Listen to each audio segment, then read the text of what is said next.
Moses Makumbi kkooti enkulu e Masaka emusalidde ekibonerezo kya kusibwa mayisa oluvannyuma lw'okusingibwa omusango gw'okutta omwana omuwala ow'omwaka ogumu Pasi Mirembe mu 2017. Ono naye yattibwa mu ngeri ya kumusaddaaka. Omulamuzi wa kkooti enkulu e Masaka Victoria Nakintu ategeezezza nga bwali omumativu n'obujulizi obwaleetebwa ku Makumbi ne Dennis Kabuye bwe babadde bavunaanibwa, wabula Yeddewo Walakira bamujjiirizza. I find that the prosecution proved the ingredient of participation beyond reasonable doubt and hereby convict Kabuye Dennis and Makumbi Moses, the accused persons, of the offence of murder, contrary to sections 188 and 189 of the Penal Code Act as indicted.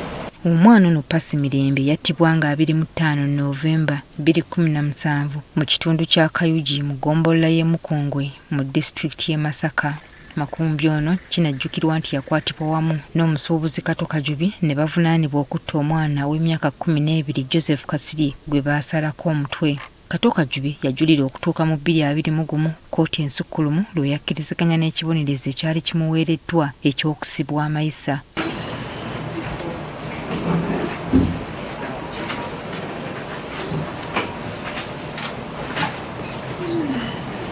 Immaculate Nakatunga ye maama w'omwana ne John Kalangwa taata w'omwana bagamba nti wadde waliwo ateereddwa naye basanyufu nti Makumbi ne Kabuye bakaligiddwa. Era nfiiriziddwa nnyo n'obulamu bwange buli matigga ku nsonga y'omwana wange yasaddaakibwa. Mwana wange yafa talina musango, mwana yafa mu mwaka gumu n'ekitundu. Naye okusala emyaka gye mmaze ndi musanyufu nnyo nga kkooti yeekasaze. Emyaka gino gyonna tugitambulidde mu kusomezebwa okw'enjawulo ng'omusango gutambula bwe guyimirira gutambula bwe guyimirira.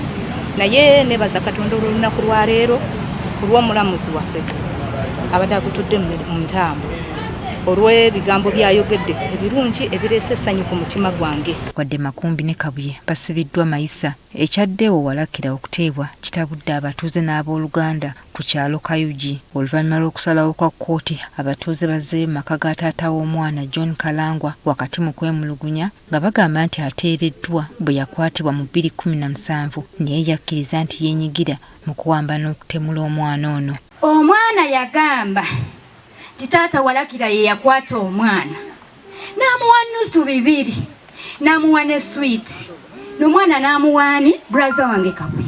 Obulumi bungi naye Walakira alyekamanye ennaku z'omubbi zibaana atukabizza ku kitundu bamutabatya n'abeera ebweru. Lwaki gavumenti atulumya omutwe? Lwaki gavumenti atuleetera omutujju n'amutulekera mu kitundu? Tugenda kulyawa. Makumbi yabuuka ogwa Kasirye ne Walakira ogunadda kutajja gubuuka. Kalangwa era ayagala kkooti ebuuze Makumbi gye yateeka omutwe gw'omwana waabwe kuba bagwagala basobole okuguziika kubanga baziika kiwuduwudu. Nnuma yazaalibwa mulamba naye yaziika bitundu. Mbale sawo kibo mulamuzi alagira abatemu abo bampe ebitundu by'omwana wange bamuyijjako babimpe omulamuzi akkirize twase entaano eno tumuteekeko abenga ajjudde nga mulamba.